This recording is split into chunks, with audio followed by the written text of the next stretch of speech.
if you start well and then that seems to falter, bigger questions are asked about why did it go wrong as opposed to how did you turn it round? You're ringing me at 6 o'clock in the morning saying, what should we do today? You know, we know what we're going to do. And I'm saying, well, maybe, you know, we're doing really well, Dave. Maybe, and you're saying, I think we need to go more. All eyes are on you, and everyone has a chance for 2 weeks to debate whether or not this is a time to perhaps move on in a different direction. One thing's for sure, we're either fit enough for the season or, as you say, we've got a lot more work to do and we've got to cram it in, and that's not a good situation to be, certainly from the physical performance side, is it? But it felt externally, it was like, you got to win this game.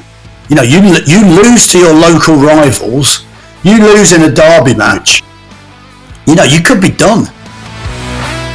It's not going too well, and you're kind of looking around for the life raft. What are we going to do here to stop this ship from sinking?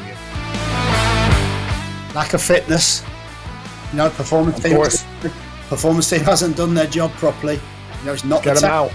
Not the tactics. Let's make some changes to the stuff. Welcome, football fans, to Breaking Lines, the podcast that takes you behind the scenes of the beautiful game like never before. I'm Gary Rowett, former player and manager, joined by the insightful Dave Carolan, a man with his finger on the pulse of football's beating heart.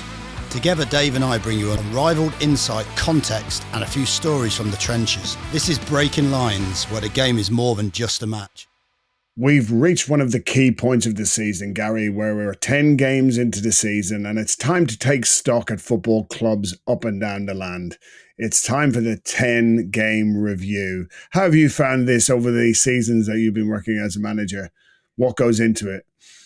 Well, everyone speaks about 10 games, Dave, don't they? But you know, that's a fair reflection on you know, what the league looks like now. You know, when you're 4 or 5 games in, of course, certain things can shape where you are in a league and how you start the season. But I think 10 games starts to be enough of a sample size to look at many things. It's that second international break that as a manager, you're trying to get to for one way or another. One way of looking at it is, if you win and are going well, you've now got 2 weeks to relax in an important part of the season. The flip side to it is, if you're not going well and maybe you've lost just before the international break, then all eyes are on you, and everyone has a chance for 2 weeks to debate whether or not this is a time to perhaps move on in a different direction. And you see lots of clubs. It's a bit of a benchmark, I think, for all of those little caveats within the game that of course we would both be looking at, you know, with excitement. Hopefully, we hope we're in a positive position, but we've come through pre-season, and by the end of pre-season, everybody's hoping for a solid start to the season, aren't they? They want to get off to a good start, get some early wins in, and start seeing how the team forms. And often you'll hear managers in that period talk about needing the team to gel, for the cohesion to start to come together. So is 10 games enough for that to start to have presented itself? Or are we starting to look a little bit too early? Or is it more than enough time, in which case, if you're not performing, the review is kind of a little bit more pointed? Yeah, I think it depends on the previous season and how long you've been at the club and you know, what are the expectations of a team. You know, we've been at clubs before where you finish the season strongly and you start the season okay. Well, no one gets too excited, no one gets too down. No, you know, everyone's kind of like, okay, it's a solid start, but you know, let's see how the next 10 games go, for example. Yeah. So, and then we've been at other clubs where maybe you finish the season poorly, and there's an expectation of you need to start well. You know, you need to start well. You need to maybe give the fans that feeling of positivity and belief leading into the sort of second quarter of the season, if you like. And so therefore, I think there's different. You know, I don't think there's one size fits all. I think there's very different views on it. But I think if you if you can get off to a reasonable start, again, historically, what has your team done? When we were at Millwall, the team were always a team that started quite slowly and finished the season strongly. So, a slow start to Millwall this season isn't perhaps looked in the same way as maybe someone else who, would be expected to be right up there. And like a Luton, for example, if you're Luton, you probably haven't got that many points less than Millwall, but the expectation is very, very different. I'm just using those two as an example. So, but I think there's also lots of other ways in which you can measure yourself for 10 games. We would sit there in the office, wouldn't we, after sort of game 8, 9 and 10, and you're starting to shape your feelings around how does the team feel this season? Do we feel like we're just lacking something? Do we feel like the players that we've signed in the summer have settled in well? Are we excited thinking actually there feels like something's really good with a team and a new signing started really well, scored a few goals and you're excited for what's to come? Or are you thinking actually we've got a lot of work to do? So, we've both been in that situation, haven't we, with the team where you're not too sure sometimes, and 10 games is enough to see bits, but maybe not shape the whole feeling. Yeah, it's certainly by that second international break and we're 10 games in, one thing's for sure, we're either fit enough for the season or, as you say, we've got a lot more work to do and we've got to cram it in. And that's not a good situation to be, certainly from the physical performance side, is it? That you're looking around thinking, oh, we're not up to pace. Now, we've probably been fortunate, or we've been doing it long enough to know how to get teams fit, ready to play. But you see that sometimes with teams, don't you? You just think these are not up to the speed of the division. Essentially, as the division gets faster and faster each year, you got to keep up with it, haven't you? And some of those reviews obviously focus on how the team is playing, but also you're looking maybe at, is the team fit enough? Are the players robust enough? Because there's one thing that's sure to kind of knock you off the rails is losing a lot of players, and especially key players, to injuries, which look like they're down maybe to a lack of conditioning. Yeah, I think that's always a hard one, isn't it? I mean, I suppose it would worry me after 10 games if a manager... Look, managers all do the same things, don't they? We've all done the same, like you'll have done the same within meetings. I've done the same, where sometimes you have a feeling of just protecting yourself a little bit. So, but it would always, a little bit. Never happened. A lot, Dave. Yeah, no, but we would, wouldn't we? That's just how it happens, doesn't it? But it would worry me after 10 games if a manager's saying, oh, maybe we're not quite fit enough, or... To me, that's an easy thing to blame. I think that's something that you're looking for something to perhaps distract the fans. Our squad's not thick enough, or we haven't got enough players, or the quality. So I think sometimes you have to accept that wherever you are is where you are, and you want to send positive messages to the players rather than sort of things that maybe protect you as a manager or as staff to maybe buy you the next 10 games. And we all know that goes on, and we all know sometimes that's shaped. I mean, there's a few things, isn't there? When you come out of pre-season into the first batch of games, of course, nothing hits like a league game, does it? We spoke about it with players before. Not like you can be as fit as you like. You can do all the best work. You can have the players. We finished pre-seasons thinking we're going into the season and we feel very, very strong. And then players after 2 or 3 games are like, I just can't find my rhythm and that happens a lot, doesn't it? With players. Then you start getting 5, 6, 7 games into a season. You'd expect most of the players to find their feet. Of course, there'd be some still a little bit lacking in game time. And like you say, with the volume that you've often achieved by that point to get that fitness level, you might have had a few casualties along the way. And that can shape the first 10 games, can't it? You get 2 key injuries to 2 key players, all of a sudden, that is a massive impact.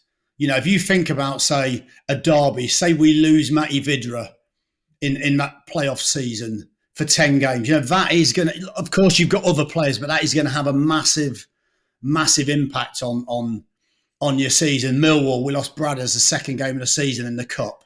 So suddenly you're now going another 6 games without one of your key players. And I think it's interesting when you look about, of course, that's why you build a squad.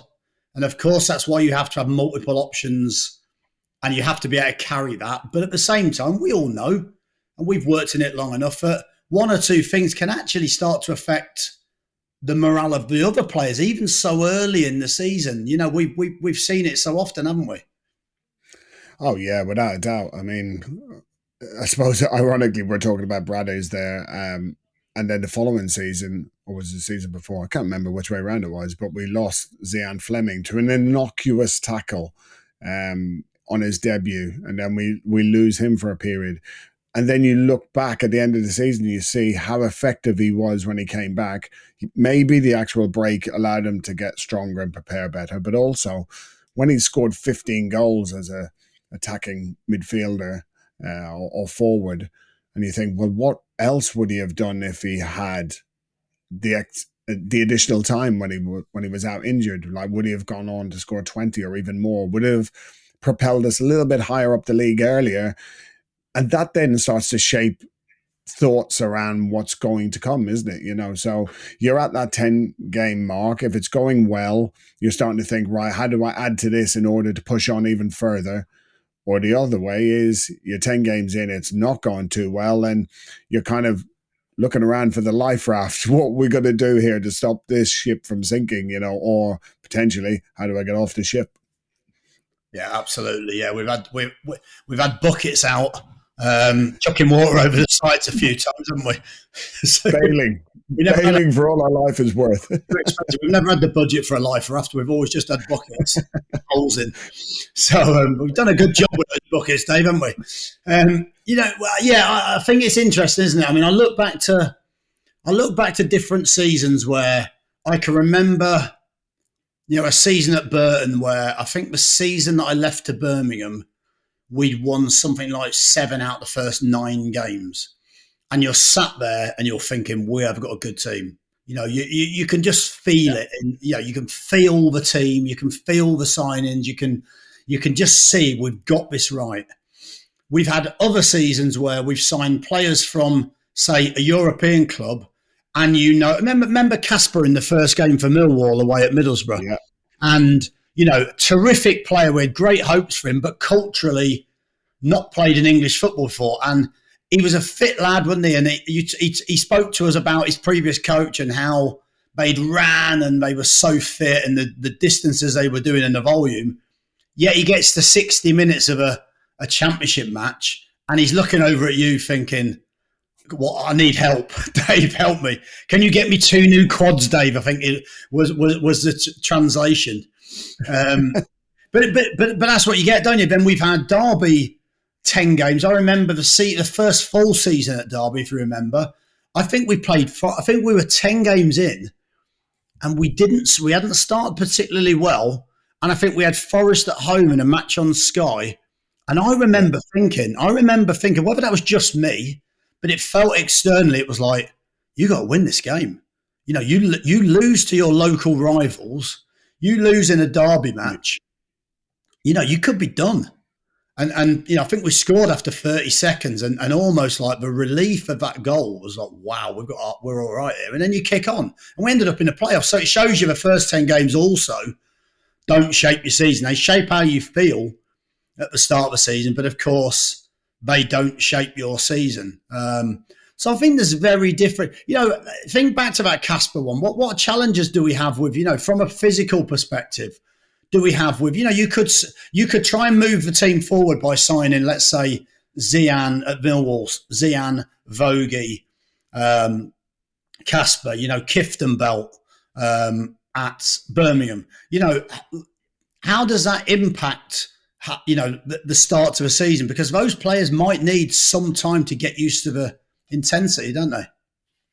Yeah, going back to the Casper situation, that day at Middlesbrough, I think it's the only example I can think of the equivalent of a player being tasered live on the pitch as his whole body collapsed right in front of us. I think I'd asked him about 2 minutes before, like, how are you feeling physically? And we had asked him to do like a standard thumbs up if everything's okay, halfway if it's kind of getting a little bit, kind of worrying, and then obviously technical. It's getting very technical, this, isn't it? Yeah, this is not advanced level communication here, people. But yeah, I think 2 minutes before he was kind of like this, and within 2 minutes, my God, his body just said, no, you're not playing in the championship anymore today. But yeah, I think when you're bringing in those players and in that period, they're having to adapt. As you say, you can do all the running and all the games you want in preseason, and then you meet the intensity of the season, and you're going to have to start allowing them to get experience of that 60, 70 minutes, but then they're trying to get rhythm. They're trying to build up that cohesion within the team, because it's not just about fitness and tactics, is it? The players have to learn to play with each other. And then is 10 games enough for that to have almost manifested itself? You, as a manager, will also be trying to work out, well, this player seems to be playing well in this position. Some players obviously have an optional or a number of positions that they could fill in, and then you're playing with who suits the system you want to play, or is the system built for other players to be more expressive, whatever that might be. On the physical side, 6 games in, we were definitely having a review of whether we think we're up to speed. By 10 games, it's now, do we need to do a lot different? Have those new players really adapted as well as they can? Because by the first international break, they haven't really had long enough.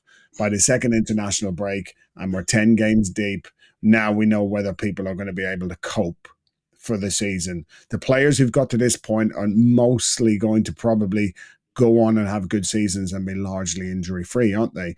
The people who've got injured potentially once or twice before this, they're real concerns, and you're probably starting to turn an eye to, I can't really rely on this player for the season. I think that's a challenge, isn't it? And I think also, we spoke about it, and it's interesting for fans to judge new players, because sometimes you can have a player that's, 2 days before the transfer window shuts, so 3 or 4 games into the season, and he's coming from a different league, he's coming from a different country, he's stuck in an apartment somewhere, wherever that club might be. Often his family or his girlfriend or his kids or whatever that might be are not over with him. And you've probably got up until around this period where it's just all happened so fast. So I think the expectation for someone to play their best football and settle in brilliantly is actually unfair and unusual. But of course, you want to try and get that player into the team. You're right. You get to this point and you start to look now, okay, the player that we thought we were hoping could have an injury-free season has already picked up a couple of little niggles and missed 4 or 5 games.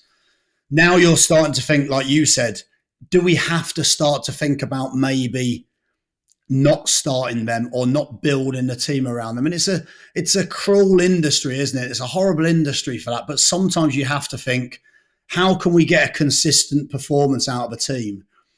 And you get to this point of the season, 10 games in, where you start to look, all right, how many games has he played now? How many minutes has he played? How many games have we won with that player in the team? That's something I would always look for, patterns after 10 games, that's all.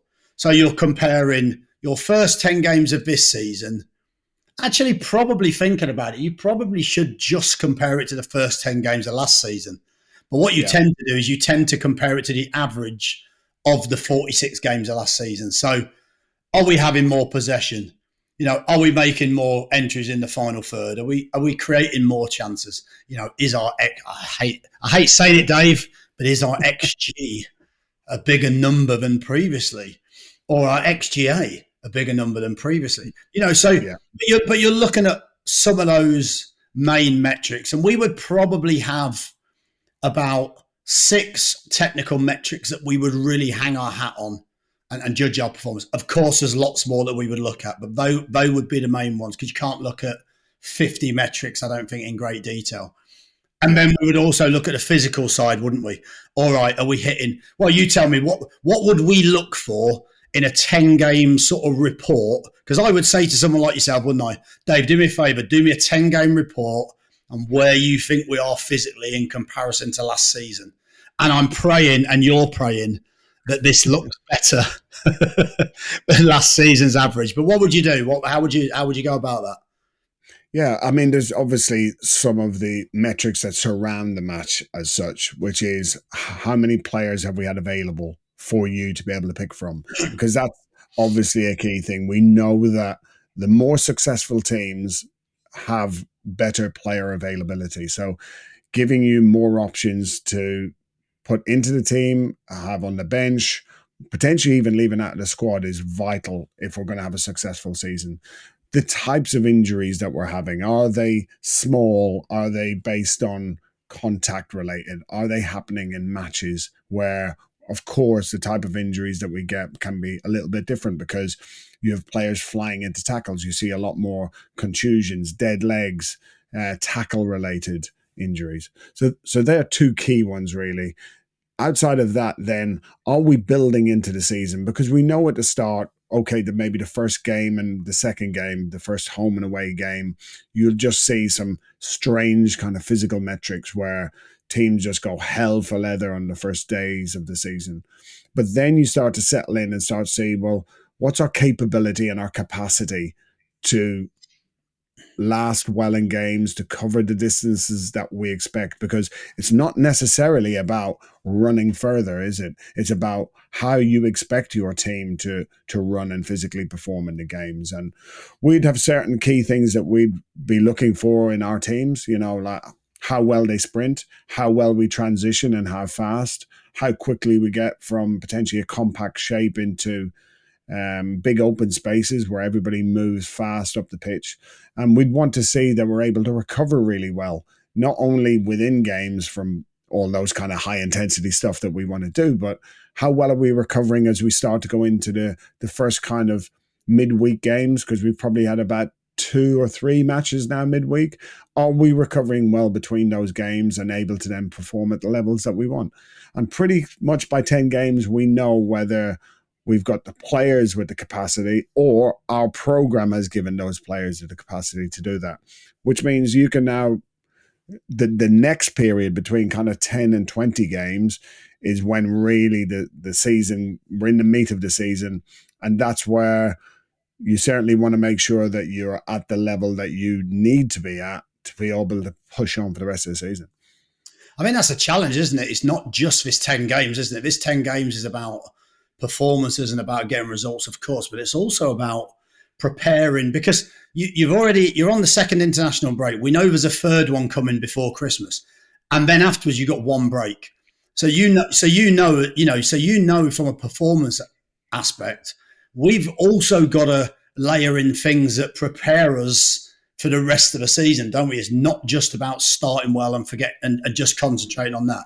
I think also from a technical standpoint, it's interesting because a lot of things can shape these first 10 games. And, it's not just, okay, we're playing. Because again, if you're measuring objectively the data behind the first 10 games performance, technically and also physically, we've got to, of course, take into account, okay, are we playing the same way? Because how many times do you start a season where you think, all right, we've looked at last season, we've measured it, we've thought, how do we adapt to be even better? So, let's just say we finished 8th in the league. Of course, the season after you think, well, we want to get in the top 6. So what do we need to do to get in the top 6? So it might be that we've changed formation. It might be that we've had to take a gamble on being more attacking. And you've seen it recently. So, I mean, for example, look at England's game last night. They're going to pick a really attacking team that everybody talks about. Of course, when we put this out, it won't be last night, but when we've recorded it, it was. But they put a really attacking team out. Everyone gets excited by. But if you look at the chances, goals, shots against, okay, take out the VAR decisions. You go. So if I'm looking at that, and after 10 games of maybe playing that way, I'm thinking, do you know what? We're conceding too many goals. We're conceding too many chances. We're too open on transition. So you now start to go, actually, the data's telling me we're not getting it right. So what do we need to do from a tactical aspect and a technical aspect just to change that? So that 10 games might tell me, but actually what we're trying to do to be better is actually making us worse. And that's happened lots of times for us, hasn't it? Where you try to tweak things, you take a gamble, you shape the team in a certain way, and then after 5 or 6 games, you're maybe going, okay, we've played 4-3-3 and we want our 2-8s to go and run and be a little bit more attacking and freer. And then after 10 games, you think, do you know what, maybe 4-2-3-1 with two defenders, two defensive midfielders that actually hold our shape and let everyone else go. So there's so many things that 10 games tell you, but it doesn't necessarily tell you what you were trying to do at 0 games to be better than the season. And I think that's important. It's always context, isn't it? It's always why. Why are we not as good in these 10 games and what do we need to do to get better? Or you can do what a lot of people do where they go, this is how we want to play. I don't care whether the metrics are better or worse. I'm going to stick to my principles. And those teams sometimes come through it and actually end up being really, really good. Or other times those teams languish at the bottom of the table and ultimately the manager probably gets a sack after 12 or 13 games. So there's always context to that 10-game report, essentially, isn't there?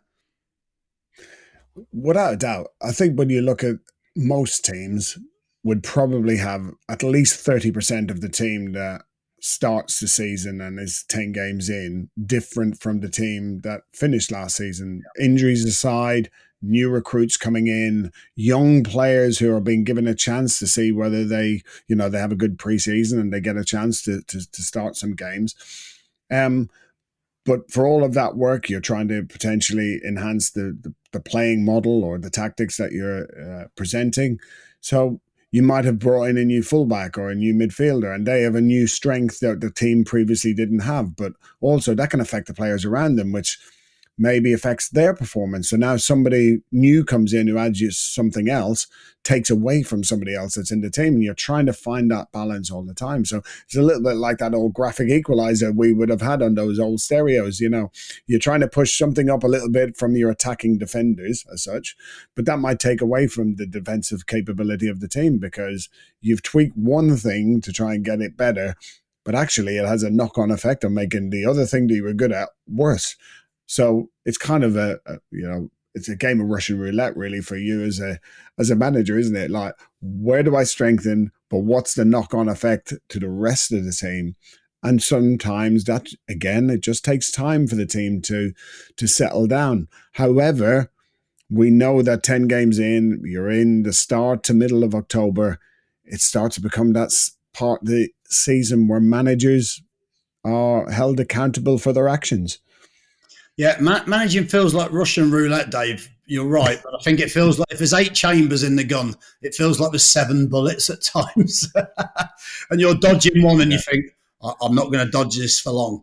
But you're right. It's a game of push and pull, isn't it? And it's the same in the performance side of it, isn't it? You're trying to get one thing, but you might lose something else. And every time you're trying to find the perfect balance. And in reality, in football, in such a dynamic, fluid sport, there's never the perfect balance, isn't there? You're just trying to find each game and the way around it and I suppose the consistent elements to it.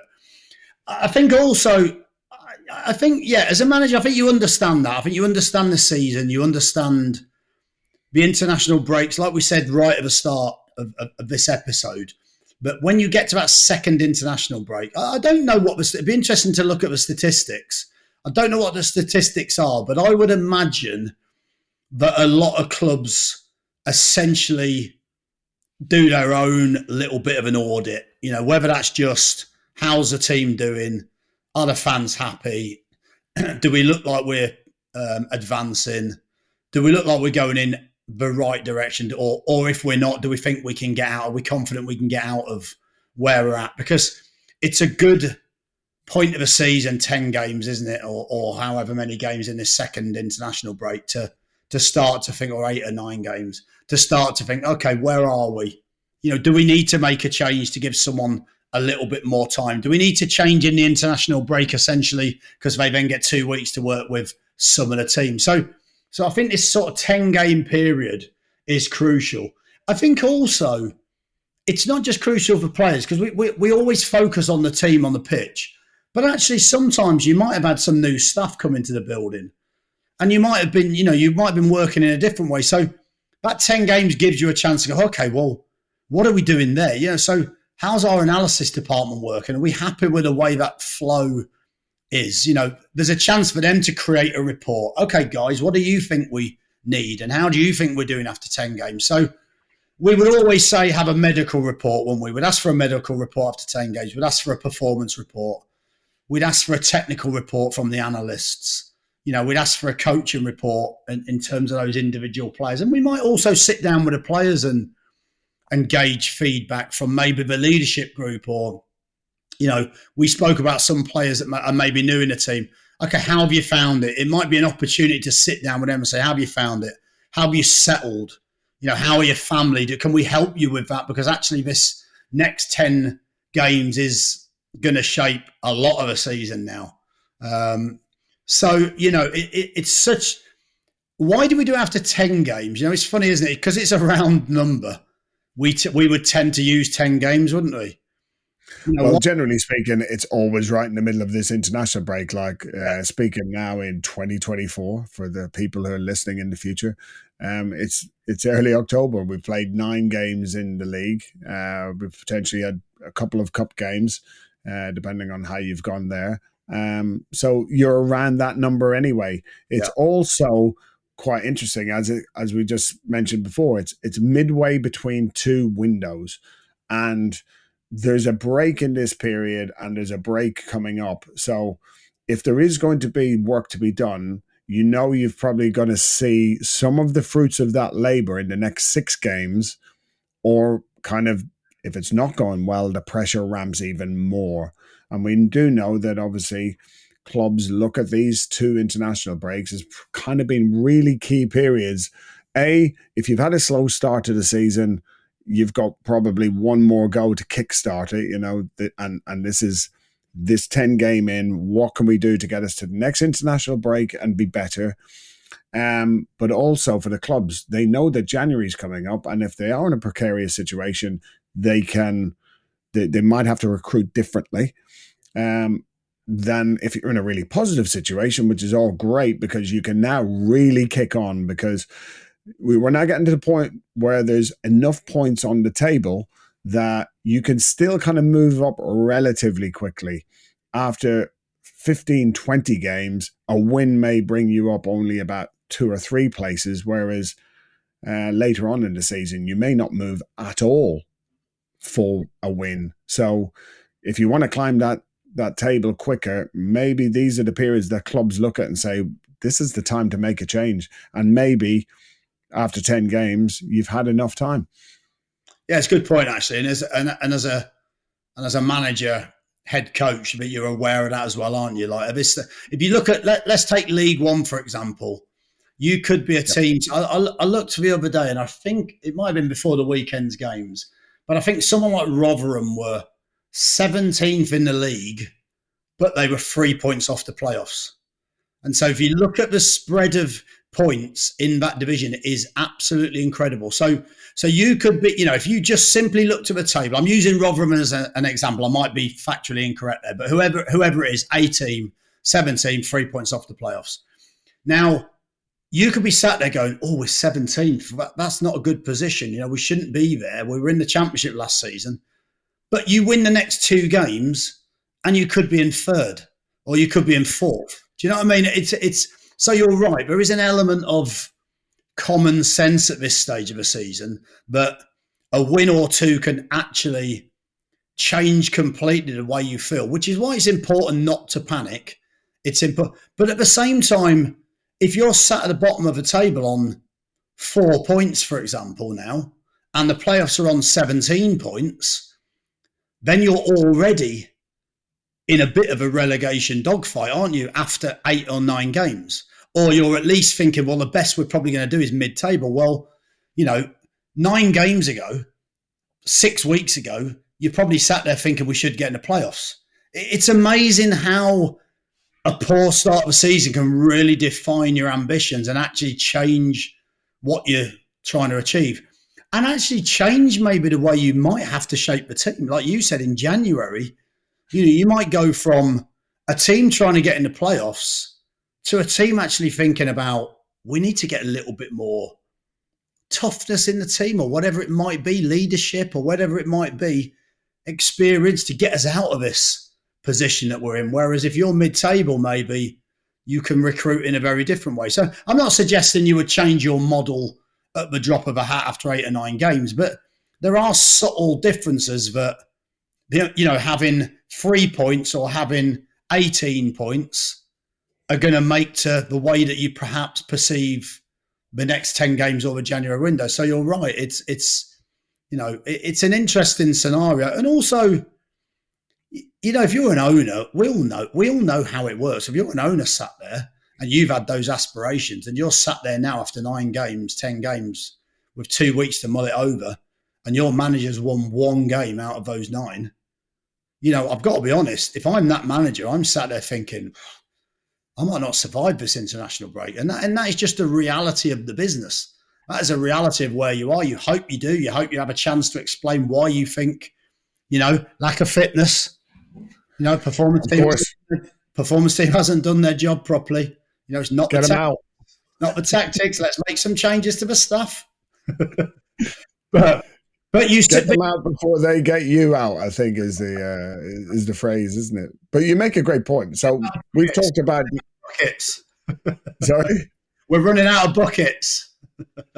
There are no more buckets. All of our buckets have got all of the holes in them. But so we've talked about kind of the internal review that we would do within the departments or football departments. But obviously you must have, as a head coach, you must have to go to a board meeting. There must be kind of some deeper conversations outside of maybe your day-to-day interactions that you might have with a sporting director or a chief exec. There obviously are the more formal sides to football clubs, which is when they sit down and sit with you and go, what is your take on where we are and where we're going? How do they manifest themselves? Are they challenging? Are they people who generally sit in those meetings who are understanding, or are they looking for answers? Yeah, it's interesting. Different ways of doing it at different clubs. And in some ways, it surprises me that not every club does this. But you're right. You would have what's usually known as a technical board meeting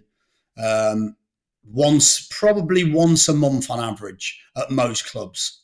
Now, if I think back to Burton, we wouldn't have done that because you wouldn't have had a technical board for starters. So that helps. You were the technical board. You were the technical board meeting. How are you doing? Doing really well. Keep going. Carry on. Yeah, and that's me talking in the mirror. So and then at Birmingham, for example, we used to have that technical board meeting, and one thing I could remember them doing it was, okay, how do you see this next batch of games? And it was really interesting. Or how have you found the last batch of games? How do you see the next batch? So I suppose the club have got an opportunity to get your feeling on and also some sort of benchmarking of where you think you can be. And obviously they can then essentially not use that, but they can use that to see how you've done and whether you've actually underachieved or overachieved around your own personal opinion. And the key members of staff, all of them could give their opinion on that. Now, then at other clubs, it's just been a general chit chat about where we are and players. And, it hasn't necessarily been what do you think you can do? How many points do you think you can have? Derby was quite similar. You used to sit down with Mel, the owner, and it would be, okay, well, what points do you think you're going to get for the next period? And again, I'm not suggesting that's the right way to do it because it shouldn't always be outcome based, but essentially you do need to, as a manager, have some sort of accountability, of course. And in a way, the fact that you're bored and you are talking about it and you're trying to actually work together and shape what maybe you need to do to improve or whatever that is, I think is better than just sweeping it under the carpet and hoping, of course, we're not hoping it's going to get better, but at least there's an understanding of, okay, what challenges have you got? How can we help you? That's what a strong board should do, in my opinion. A strong club should do. It should be, how do you think you've done? Where can we support you? What changes do you think you might need to make? And where do you see the next sort of period of games, and then, like I said, you're then essentially accountable. And I think we've both done the same thing. We've always been happy to put it out there how we think we're doing, put it out there how we think we can improve, and then be accountable for that. I think most managers and most staff will understand if you're a head of a department and your department's not working properly, then essentially you have to take the responsibility for that, don't you? And I think that's always the same. So those board meetings can be, I've got to be honest, if you're turning up on the back of a very bad run of form, there's a little bit of you thinking, I could do without this board meeting really, but you've got to do it. It's like everyone can take a call off your owner on a Saturday night after the game if you've won 3-0. Everyone's looking forward to that call. No one's looking forward to the call when you've lost 3-0 because you don't want to be in that position. You want to be able to say that you're doing well and you want to be able to share the owner's excitement, and nobody wants to do that. But of course, you're all in it together and you're a team, and hopefully those conversations go that way. But they're never nice if you're on a bad run of form. They're always fantastic if you're doing really. If you're third in the league and you go to one of those meetings, I'm going in with a glass of wine with my feet up. If I'm not, I'm thinking, oh my God, I've got to get ready for some tough conversations. But that's the industry, that's the game. Yeah, they are tricky conversations, aren't they? But you bring us on to a great pivot point there, which is we've looked at the negative side of 10 games where it's like looking over your shoulder and you're a bit concerned. But what if you've started great? You're flying, you're near the top of the league and everybody's buoyant. But is there then a concern maybe with you as a manager thinking, I've got to keep this going. The pressure might be up now to maintain this, but also making sure people don't get complacent. Yeah, I think I look at back as being a player first. So being a player was great in that position. I remember at Leicester once, we were top of the Premier League after 10 games. Right, this was under Peter Taylor the first season. We played Man United away at Old Trafford, and everyone's talking about this is the top of the table. Of course, it's not a real top of the table clash, and we got absolutely pumped 2-0, but it could have been like 5-0. And at that point, you realise, okay, so maybe we are in a slightly false position. But nevertheless, that if you're top of the league and after 10 games, you can have one or two bad results and you're still in there with a shout. So as a club like Leicester in the Premier League at the time, it was maybe not, we've had a good start, but actually now this gives us an opportunity to just try and cling on to those positions for a little bit longer. And of course gives you that confidence. As a manager, I don't think you're ever, it's funny actually, because we're talking about it as though starting badly is terrible and starting well is brilliant. And the reality is you're always somewhere in between. We know that. Like when you're winning, you're always worried about what if you start losing? How do we maintain that performance? What do we need to do to maintain that performance? And if you're losing, of course, it's, okay, what do we need to do to get out of this? And I suppose the dynamic's similar in some ways. We're all looking for that continuity of work, aren't we? That continuity of performance where we know that some of the things have to be the same. We need to be consistent with that training intensity or that training volume or, and sometimes when you're winning, actually, it's more of a challenge because we've seen it, haven't we, where maybe you want to come off the players a little bit because, we're winning. Let's not maybe push those runs on a Tuesday, or let's maybe not have that intensity to the session. Let's maybe cut Tuesday short a little bit, or maybe let's not do the extra work on a Thursday. And sometimes that's the challenge. But when you start so well, the challenge now is making sure the players understand it. How many times have we won a game and we've said, listen, we might have won, we might be in a great position, but actually, we've got to make sure we do this every week. And so I don't think anyone ever enjoys those winning runs. As a manager, you don't. You're just there, and it creates a great opportunity for momentum. It creates a great feeling in the training ground, but at the same time, you have to guard against what's next, and you have to guard it because how many we've seen it before with staff. Staff start getting complacent. Staff maybe start being a little bit more relaxed with some of the things because we're winning and because we're top of the league or whatever it is.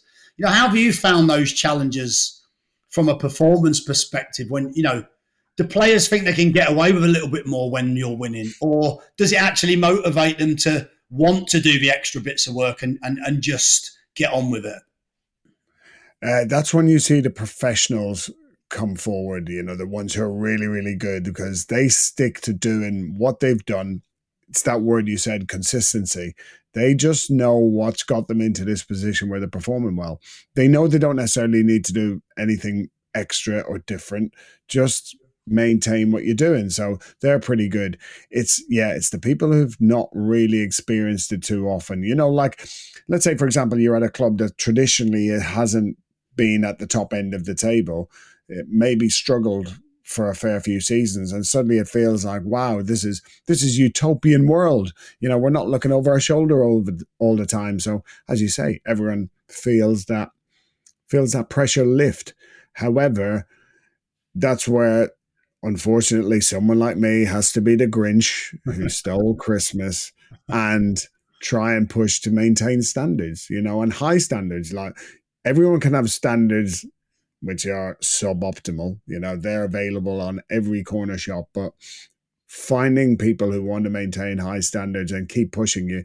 How many times have I had to kind of nudge you, like you just said there, about sticking to doing the things that have got us to where we are when it feels like when there's a shout from the back of having extra days off.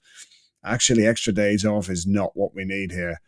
Other times they are going to be the right thing, but actually, you know what? Those teams that have done things well have maintained consistent high levels of what they do all of the time, and they don't let those kind of subjective feelings of everything going really, really well to get in the way of what got them to where they've got.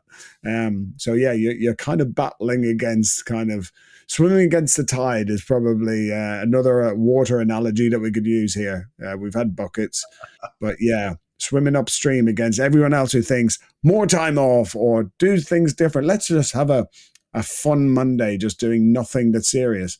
But actually, sometimes that's not the right thing to do, is it? Have a fun Monday. I knew I should have. Anyone who listened to the previous episode, I knew I should have chucked that bleep test tape in dressing room 101 because on that Monday morning, I'm trying to go. Let's have a fun five-a-side, Dave. And Dave sat there in the office saying, "No, we need to do the bleep test because we need a measurement of how fit the players are after 10 games." So it's not party time here, like it's not all that. Where the hell have you got that from? So I think that but that is a reality, isn't it? Me and you would be sat in the office. We'd probably let's say it's a Monday morning. We've played 10 games. We're now driving in. You're driving in from Norfolk. I'm driving in from Derbyshire, wherever we are, and maybe we've got 3 hours in the car. And you're ringing me at 6 o'clock in the morning saying, what should we do today? We know what we're going to do. And I'm saying, well, maybe, we're doing really well, Dave. Maybe, and you're saying, I think we need to go more. And that's a conversation that often we would have, wouldn't it? And it's finding that balance of we need to keep pushing the players. Sometimes that winning feeling early on in the season gives players a chance to change their mentality, change the way they feel. And actually, we would often use that as, look, we're in a great position. We've got to kick on. We're not looking at surviving in this division. We're looking at getting out of a division. And of course, sometimes you have to. We've spoke about it before, haven't we? It's easy to try and be loved as a member of staff, but actually, sometimes being unpopular but respected because you don't cut corners is actually,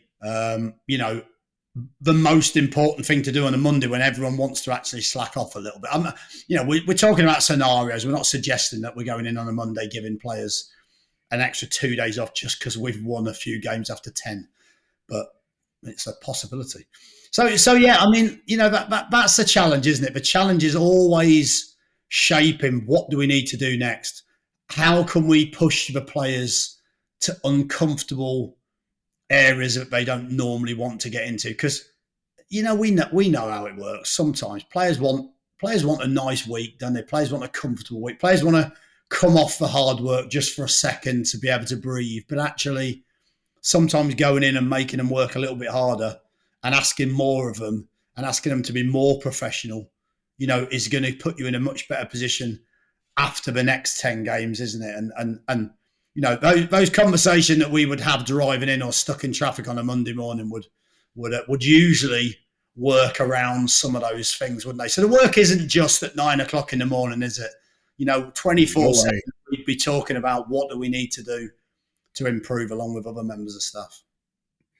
Yeah, and I think we come to a real interesting part of the discussion where we've obviously discussed about the amount of managerial changes that happen in this period. You're also, having had a good start, you need someone. You can't be like the guys on the Titanic who don't have the binoculars out looking into the distance. You have to spot. This is so water-based, Dave. So water-based, yeah. You like it? You've got on one now. There's a theme, but yeah, you're looking for the icebergs ahead, aren't you? Just because you've started well, you probably know, like this season, as you've talked about, you've got a Luton and maybe a Coventry who've had tougher starts to the season. You'll have other teams in other divisions, like you mentioned, Rotherham, who've had an unexpected start to the season, but you know that the quality is there, and you know that at some stage when they get it together, they're going to push back up to the division. And if you're a team that started kind of abnormally well, call it, the risk is that you take your foot off the pedal and you stop scanning into the horizon and doing the right things, and that's ultimately going to sink you, isn't it? It's going to end up with your season falling away into disappointment, and that's even riskier because you can start poorly and start getting it together and it looks like it's being rescued and turned around. But if you start well and then that seems to falter, bigger questions are asked about why did it go wrong as opposed to how did you turn it round. I think that becomes the biggest challenge then in the end of the 10-game review is you need to know where you're going to be going next and not fall foul of whatever kind of obstacles are going to come in your way that could derail your season. Yeah, absolutely. And as you were talking, I was trying to think of football names with water in them. So I came up with Blackpool, Motherwell. Mark Rivers. I know you're talking about players now, yeah. So anyway, if our listeners have any more water-based teams or players, and that would be fantastic to hear them. But yeah, you're looking at, you're trying to predict. We spoke about it before. Part of our job is trying to predict what might happen next. Trying to see. The data might be good, or the 10-game feeling of a team might be good. But actually, you might start saying, okay, well, let's say a young player's come into the team and he started fantastically well for 10 games. But he's never played more than 10 games in the first team environment. So is he going to start to drop off after 15 games? Or do we need extra support for him? Or do we need to take him out for a game or two to then allow him to then kick on again? So there's so many challenges around, what's next, isn't there? What could be a challenge next? The other thing, of course, sometimes you might play a different way, and after 10 games, teams start to look at that, and actually, you might start to become a bit more predictable as a team. So, we've had it before where we're very good at certain things, and teams start to stop that happening. And if one team stops it, it's amazing that the next team then go and look at all your games and go, well, actually, we'll do the same. And we'll do the same. And so suddenly you start to get a pattern developing where and I know good teams find different ways to solve those problems, of course, and you're always trying to do that. But there are times when your team has certain strengths and other teams work out how to negate them in certain ways. And actually, you've now got a different challenge. You might have started well, but you've now got game 11 and 12 where all of a sudden that challenge is different. So you have to predict that. You have to think, what if someone does that? What's our plan B or what's our plan C? Because let's be honest, most of the time you can have one idea of how to play, but you're very fortunate if you're so good at that way of playing that you never have to change or you never have to adjust or you never have to find a slightly different way to solve the problem. So yeah, I think, and that's why I suppose when I said you can't really relax even when you're doing well as a manager, because you're always thinking of a next challenge, aren't you? You're always thinking of what might come next. I always say it, football's a game of high level problem solving, isn't it? All the time. In terms of what we both do, and you're always trying to think about the next move. If that's chess, you're thinking about the next move. So it's an interesting scenario after 10. I think 10 games is a really important part of the season because it's probably the hardest bit to predict, or the hardest period to predict. I think once you get to 20, 30, your team probably is what it is, more or less, whereas 10 games is actually quite a lot of different changes within that period. So there'll be so many managers out there now looking at their team thinking, I'm not sure that we've got enough in the locker. I'm not sure that we're creative enough, or the formation, we're not keeping enough clean sheets, or actually, we've started really well, and what we're doing, I think I really like that. I think we've got to keep going, or whatever it is. But there'll be mixed feelings up and down the country in dressing rooms. So yeah, there'll be one or two fearing they might not make the next game, and there'll be quite a few thinking, actually, I've given myself the next 10 games because we've started so well. Yeah, well, I think might come on to that on a pretty close podcast to come. One of the next episodes, I think we'll look at as such the sacking season, because over the last 5 years, we've probably seen up to 8 managers in the championship having left their position by October. So 25% of the way through the season, we've seen 25% of the managers change in the division. Now, that's kind of held over the last 5 years. Not so many this year, interestingly enough, but it's certainly one to reflect on, that kind of sacking season, because sometimes you just need the first domino to fall, and then you just see a lot of other clubs, because going back over the whole episode that we've just talked about, you're going to have some people who've overperformed. You're going to have some teams that are going to be underperforming, and you want to be in that kind of category where you started well and you've got more to come, rather than being, looking over your shoulder and thinking, wow, I could be in trouble, or my team could be in trouble, or both. Absolutely. Yeah, I'm just trying to think of when I've left clubs. So I think if you think about it, I left Burton for Birmingham in October. So their manager must have got sacked in October. I actually left Birmingham, I think, around October, November. So that was a similar time. Yep. I left Millwall in October. But that obviously wasn't a sacking. But nevertheless, it's still around some of these parameters that we're talking about. And Yep. Stoke, I think, was January. So yeah, it's actually, it would be interesting to see. And it'd be interesting in that episode to think about why, exactly why do managers end up leaving? What are some of those scenarios around it? And actually, they'd be very different as well, wouldn't they? We've seen that in the championship over the years, that sometimes someone could be doing a fantastic job and still lose their job because the club wants to go down a different route. So yeah, look forward to that one. Well, a great discussion there on the 10-game review and the start of the season. So let's see how teams come back after this international break, whether people kick on, whether people start doing anything different. But yeah, great discussion. Thanks for that, guys. Thanks, mate.